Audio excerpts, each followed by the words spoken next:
معراج کا واقعہ اسباب کے خلاف ایک انتہائی عجب اللہ کی قدرت ہے، کیونکہ جب آدمی پس جاتا ہے نا اور کہتا ہے متى نصر اللہ، یا اللہ تیری مدد کہاں ہے۔ یہ واقعہ طائف کے بعد پیش آیا ہے، جب آپ بے بس ہو گئے تھے، پتھر کھا کے شدید زخمی ہوئے۔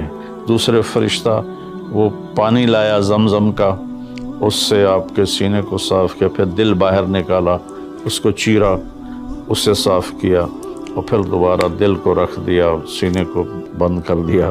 اب یہ سارا کچھ اپنے ہوش میں دیکھ رہے تھے۔ پھر وہاں سے براق پہ سوار ہوئے، آپ کو سوار کرایا گیا، اور وہ تھوڑا مستی کرنے لگا تو جبریل بولے تو یہ پتہ ہے تیرے اوپر کون سوار ہیں؟ تو اس کے ساتھ ہی وہ ایک دم سر نیچے کر گیا۔ اب اتنی بڑی کائنات کا سفر کر کے واپس تشریف لائے۔ تو اس میں ایک بڑا سبق ہے، وہ یہ ہے کہ اللہ نے اپنے نبی کا ہاتھ پکڑا، اپنی ذات تک پہنچا دیا۔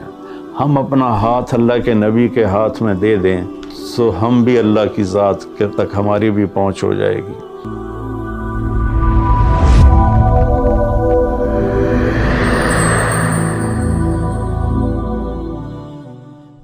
رجب کے مہینہ میں اللہ تعالیٰ کے نبی کو اللہ تعالیٰ نے اپنے پاس بلایا، جس کو ہم معراج کہتے ہیں، شب معراج، لیلۃ المعراج، اور اس کے لیے اہتمام بھی کیا جاتا ہے عبادات کا، خیرات کا۔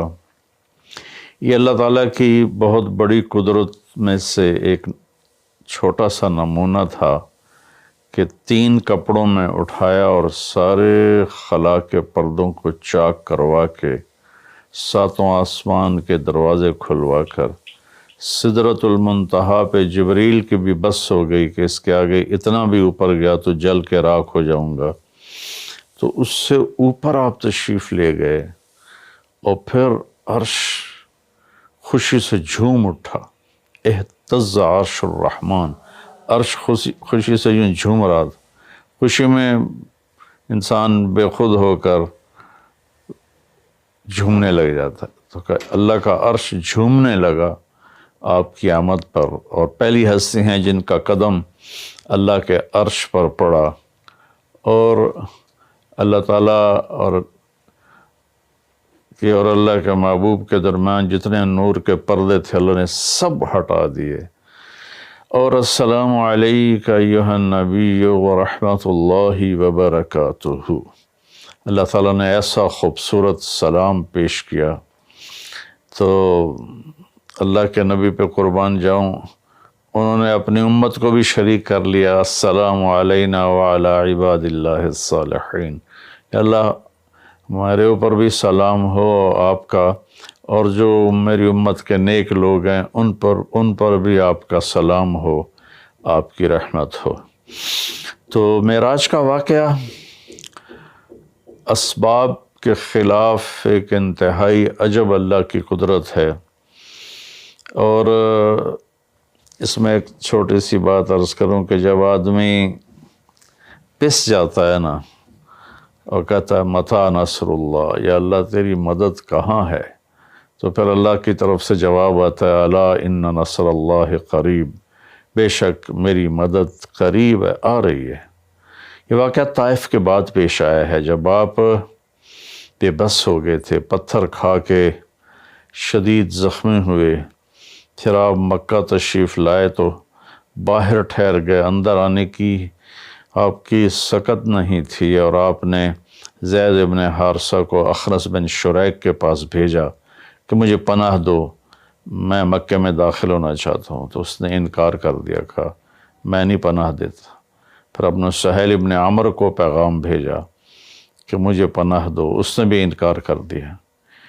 پھر ایک اور عرب کے سردار تھے، ان کو پیغام بھیجا، غالباً صفوان بن امیہ کو پیغام بھیجا کہ مجھے پناہ دو، تو انہوں نے بھی انکار کر دیا۔ تو پھر آپ نے مطعم بن عدی کو پیغام بھیجا، ان کے بیٹے جبیر صحابی بنے، تو مطعم بن عدی کو پیغام بھیجا، تو وہ آپ نے بچوں کو لے کر باہر گیا، اور اللہ کے نبی کو اپنے بیٹوں کے ساتھ لے کر مکہ میں انٹروا حرم شریف میں آ کے اعلان کیا، آج کے بعد محمد بن عبداللہ صلی اللہ علیہ وسلم میری پناہ میں ہے، انہیں کوئی ٹچ نہیں کر سکتا۔ ابو جہل نے کھڑے ہو کر کہا، تم یہ اس کا کلمہ پڑھ کے کہہ رہے ہو یا اپنی سرداری کے زوم پر کہہ رہے ہو، اپنی سرداری کے بلبوتے پر؟ اور کہا نہیں، میں نے اس کا کلمہ نہیں پڑھا، جو اللہ نے مجھے سٹیٹس دیا ہے اس کی وجہ سے کہہ رہا ہوں۔ کہ پھر ٹھیک ہے، ہم ان کو کبھی ٹچ نہیں کریں گے۔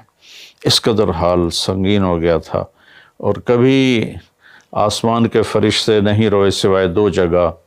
ایک دفعہ جب ابراہیم علیہ السلام نے حضرت اسماعیل کو الٹا لیٹایا اور چھری ہاتھ میں اور سر کے بال ہاتھ میں اس طرح، اور یوں آسمان کو دیکھ کے کہا، یا اللہ تو مجھ سے ناراض ہو گیا ہے کہ میرے دل میں اسماعیل کی محبت آ گئی ہے۔ اس پر آسمان کے فرشتے زار و قطار روئے تھے۔ اور ایک جب ہمارے نبی کو پتھر پڑے اور پڑھتے پڑھتے بے ہوش ہو کے گر گئے، اس وقت ساتوں آسمان کے فرشتے روئے تھے۔ اور پھر ملک الجبال حاضر ہوا، یا رسول اللہ اجازت ہو تو ان کو ایسے پیس کے سرما بنا کے رکھ دوں، ان اطبق علیہم الاخشبین۔ آپ نے کہا نہیں، لا اللہ ان یخرج من اصلابہ من یوحد اللہ، نہیں، اللہ تعالیٰ ان کی نسل میں ایسے پیدا کرے گا جو اللہ کی توحید کو ماننے والے ہوں گے۔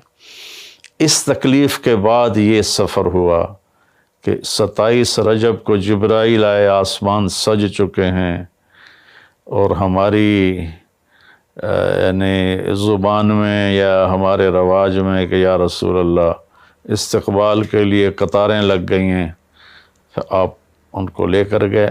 آپ ام ہانی رضی اللہ عنہ، حضرت علی رضی اللہ تعالیٰ عنہ کے گھر میں تھے آپ، تو وہاں سے حتیم میں لے گئے، آپ کا سینہ چاک کیا۔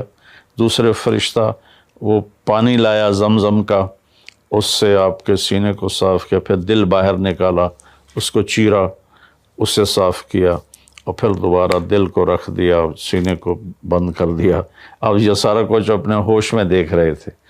پھر وہاں سے براق پہ سوار ہوئے۔ براق گدھے سے بڑا قد، خچر سے چھوٹا قد والا ایک جانور تھا، جس پر آپ کو سوار کرایا گیا، اور وہ تھوڑا مستی کرنے لگا تو جبریل بولے، تو یہ پتہ ہے تیرے اوپر کون سوار ہیں؟ تو اس کے ساتھ ہی وہ ایک دم سر نیچے کر گیا، اور پھر وہاں سے پرواز کی بیت المقدس، اور وہاں آپ نے 2 نفل پڑھے اور ان کو وہیں چھوڑ دیا، اس کو براق کو وہیں چھوڑ دیا۔ وہاں سے پھر سفر شروع ہوا اللہ کی طرف۔ اس سفر کو اللہ نے یوں بیان کیا، سبحان الذی اسری بعبدہ لیلا من المسجد الحرام الى المسجد الاقصى الذي بارکنا حولہ لنریہ من آیاتنا انہ هو السمیع العلیم۔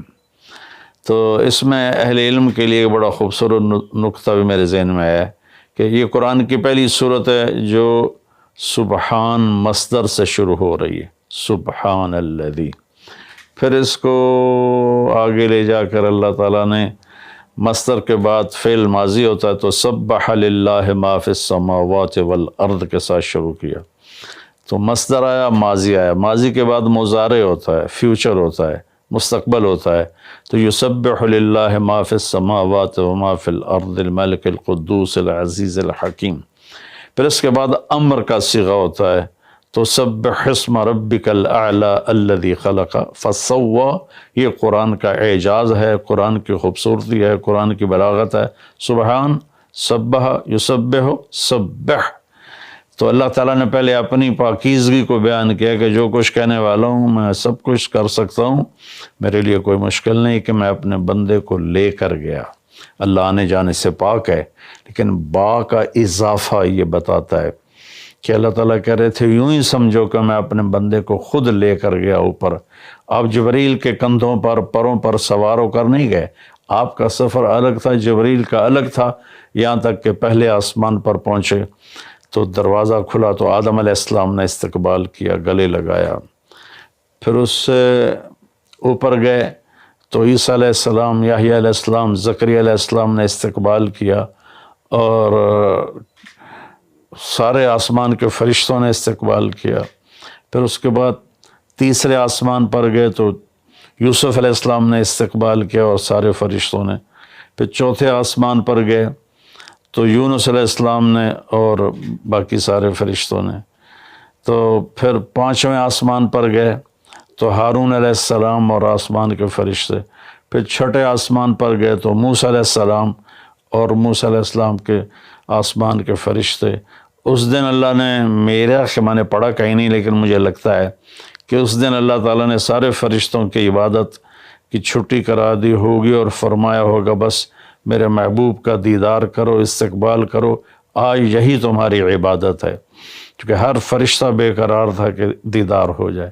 پھر اب ساتویں آسمان پر گئے، وہاں ایک بیت اللہ تھا، وہاں ایک بزرگ سفید داڑھی والے یوں کر کے بیٹھے ہوئے تھے، یوں کر کے، اور لمبے ان کے بال تھے، لمبی داڑھی تھی، وہ نہیں اٹھے، وہ بیٹھے رہے۔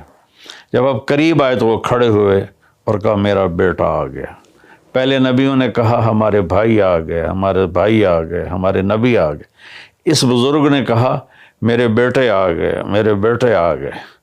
تو آپ نے جبریل سے پوچھا یہ کون بزرگ ہیں؟ تو انہوں نے فرمایا یہ آپ کے دادا ابراہیم علیہ السلام ہیں۔ اس میں اللہ نے ہمیں سبق دیا کہ بیٹا کتنے ہی عالی مقام پہ چلا جائے، اس کے ذمہ ہے اپنے ماں باپ کا ادب کرے، ان کے پاؤں چھوئے، ان کے سامنے سر جھکا کے چلے۔ یہ ہواؤں میں اڑ جائے، عرش کو چیر کے اللہ تک پہنچ جائے، پھر بھی باپ کے آگے، ماں کے آگے سر جھکانا ہے۔ اور یہ سبق عملاً اللہ نے امت کو سکھایا، پہنچایا کہ اللہ تو جانتے تھے کہ یہ امت اپنے والدین کی کتنی نافرمان ہوگی اور کتنے ماں باپ ہوں گے جو چھپ چھپ کے روئیں گے، کتنی مائیں ہوں گی جو دوپٹے کے پلو میں اپنے آنسو چھپا لیں گی اپنی اولاد کی نافرمانی کی وجہ سے، بدتمیزی کی وجہ سے۔ میرے نبی سے پوچھا گیا یا رسول اللہ قیامت کب آئے گی؟ تو آپ نے فرمایا اللہ کو پتہ ہے۔ کیا کوئی نشانی فرما دیں؟ ارشاد فرما دیں کہ جب مائیں بیٹیوں کے ہاتھوں ذلیل ہوں گی تو قیامت آئے گی۔ یعنی بیٹے تو کرتے ہی رہتے ہیں، اگر بیٹیاں بھی ماں کو ذلیل کریں گی تو قیامت آ جائے گی۔ تو یہ اتنا بڑا مقدس رشتہ ہے۔ آپ نے فرمایا جس نے اپنے والدین کو دکھ دیا اس پہ اللہ کی لعنت، زمین آسمان کی لعنت، فرشتوں کی لعنت، نہ اس کی نماز قبول ہے، نہ روزہ، نہ صدقہ۔ اور دوسری طرف آپ نے فرمایا جو صبح صبح ماں باپ کی زیارت کر لے تو صبح سے شام تک جنت کے 2 دروازے اس کے لیے کھل جاتے ہیں۔ نہ حال پوچھا نہ خدمت کی، صرف آ کے زیارت کی محبت کی وجہ سے۔ شام کو آ کے ان کی زیارت کی تو صبح تک جنت کے 2 دروازے اس کے لیے کھلے رہیں گے۔ پھر ان میں کوئی ایک فوت ہو جاتا ہے اور یہ اس ایک کی بھی ایسے تعداد کرتا ہے، زیارت کرتا ہے، ایک دروازہ کھلا رہے گا۔ تو یہ اس میں ایک بہت بڑا سبق تھا ماں باپ، چونکہ پہلا قصور تو ماں باپ کا ہے کہ وہ بتاتے ہی نہیں، وہ تعلیم ہی نہیں دلاتے جس سے پتہ چلے کہ ماں باپ کا مقام کیا ہے۔ اسی میں ہماری نسل ڈپریشن کا شکار ہو گئی۔ تو انہیں کیا پتہ باپ کون ہوتا ہے، ماں کون ہوتی ہے۔ تو آپ وہاں سے تشریف لے گئے تو سدرۃ المنتہا، جہاں بارڈر آ جاتا ہے ان مخلوقات کا، بارڈر پر جبریل نے کہا یا رسول اللہ بس آگے میرے پاس ویزا کوئی نہیں ہے، ایک بالشت بھی اوپر جائے، ایک گٹھ بھی اوپر جاؤں گا تو جل کے راکھ ہو جاؤں گا۔ تو اللہ نے ایک تخت اتارا، اس سے اپنے محبوب کو بٹھایا اور وہ گئے بلندیوں کو چیرتے ہوئے، اس نے عرش پر جا کر لینڈ کیا، آپ اترے اور میرے اللہ تعالیٰ نے کہا ثم دنا فتدلی فکان قاب قوسین او ادنی۔ اللہ تعالیٰ نے اپنے محبوب کو اپنے قریب کر لیا، اتنا قریب کیا کہ فاصلے مٹ گئے، فاصلے مٹ گئے۔ تو بھائیو پھر لمبا واقعہ ہے، اور لوگ آج کل اتنا لمبا سنتے بھی نہیں ہیں، تو میں صرف جانے کا بتا دیتا ہوں۔ واپسی کا بھی پورا ایک کہانی ہے، جنت دکھائی، جہنم دکھائی، جنتی دکھائے، جہنمی دکھائے، سارا کچھ دکھایا، سود خور دکھائے، بے نمازی دکھائے، نمازی دکھائے، اپنے سب کو اپنی آنکھوں سے دیکھا، جہنم کو بھڑکتے دیکھا، جنت کو چمکتے دیکھا، جہنم کو دہکتے دیکھا اور جنت کو مہکتے دیکھا۔ یہ سب کچھ آپ نے اپنی آنکھوں سے دیکھا، اور پھر آپ واپس تشریف لائے۔ تو جب آپ پہنچے تو ابھی رات کا حصہ باقی تھا اور رات گزری نہیں تھی جب آپ اتنی بڑی کائنات کا سفر کر کے واپس تشریف لائے۔ تو اس میں ایک بڑا سبق ہے، وہ یہ ہے کہ اللہ نے اپنے نبی کا ہاتھ پکڑا اور اپنی ذات تک پہنچا دیا۔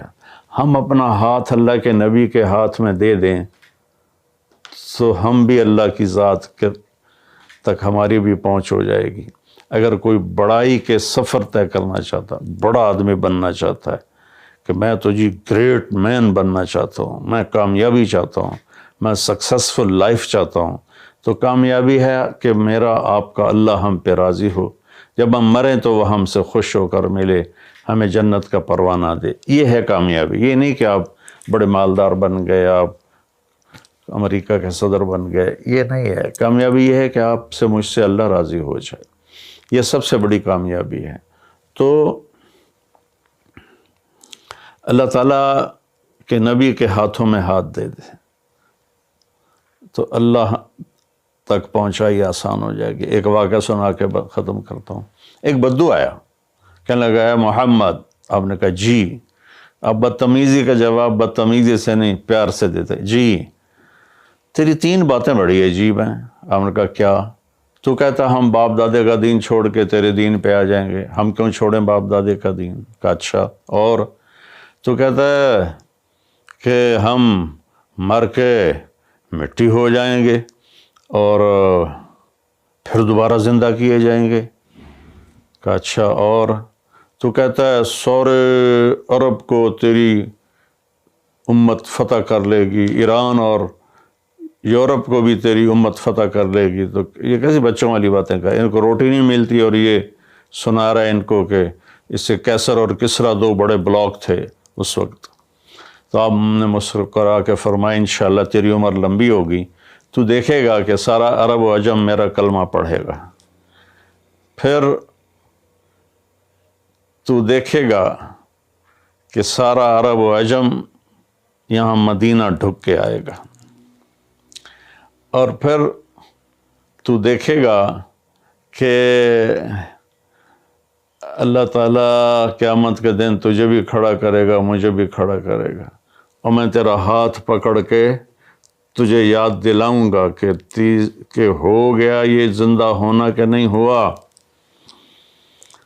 تو وہ کہنے لگا نہیں میں نہیں مانتا، تو چلا گیا۔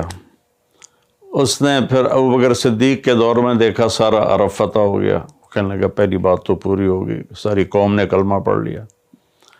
حضرت عمر کا زمانہ آیا تو کیسر اور کسرا پٹ گئے، تو کہنے لگا دوئی گل بھی پوری ہوگی، ہن باویں تری ہو ہی نہ جاوے کدائیں، چلیے بھائی کلمہ پڑھیے۔ تو وہ وہاں سے اپنے علاقے سے آیا، حضرت عمر کے دربار میں آ کر اس نے کلمہ پڑھا۔ جب وہ آپ کی محفل میں آتا آپ اس کے لیے کھڑے ہو جاتے، بڑا اکرام کرتے۔ تو ایک دفعہ فرمایا کہ تم دیکھتے ہو میں اس بدو کا بڑا اکرام کرتا ہوں، میں اس محفل میں تھا جس میں اللہ کے نبی نے کہا تھا کہ رہے گی تیسری بات تو تیرا ہاتھ پکڑ کے بتاؤں گا کہ ہوئی کہ نہیں ہوئی، ہم مر کے زندہ ہوئے ہیں کہ نہیں ہوئے، اور قیامت کا دن جس کا ہاتھ میرے نبی کے ہاتھ میں آ گیا وہ جنت میں پہنچانے سے پہلے کبھی نہیں چھوڑیں گے۔ تو یہ وہ شخص ہے جس کا ہاتھ میرے نبی نے پکڑا ہوا ہے، اس کو جنت تک پہنچا کے چھوڑیں گے۔ تو میرے عزیزوں، میرے بھائی بہنوں، بچوں بچیوں، ہم مختلف قسم کی نافرمانیوں کا شکار ہیں اور اس میں ہم لذت ڈھونڈتے پھر رہے ہیں اور فرسٹریشن کا شکار ہیں۔ ہماری نئی نسل نشوں پہ لگی ہوئی ہے۔ اللہ کے واسطے سب سے ہاتھ چھڑا کر اللہ کے نبی کو اپنا ہاتھ پکڑا دو، آپ کو یوں پکڑیں گے اور اللہ پاک سے جا کر ملا دیں گے، اور فرشتے بھی آپ پر رشک کریں گے۔ یہ واقعہ معراج کی اصل تھیم ہے، اور واقعہ معراج کا اصل پیغام ہے کہ کی محمد سے وفا تو نے تو ہم تیرے ہیں، یہ جہاں چیز ہے کہ لوح و قلم تیرے ہیں۔ السلام علیکم ورحمۃ اللہ۔ دیجا ایام کی تلخی کو بھی ہنس کے ناصر، غم کو سہنے میں بھی قدرت نے مزہ رکھا ہے۔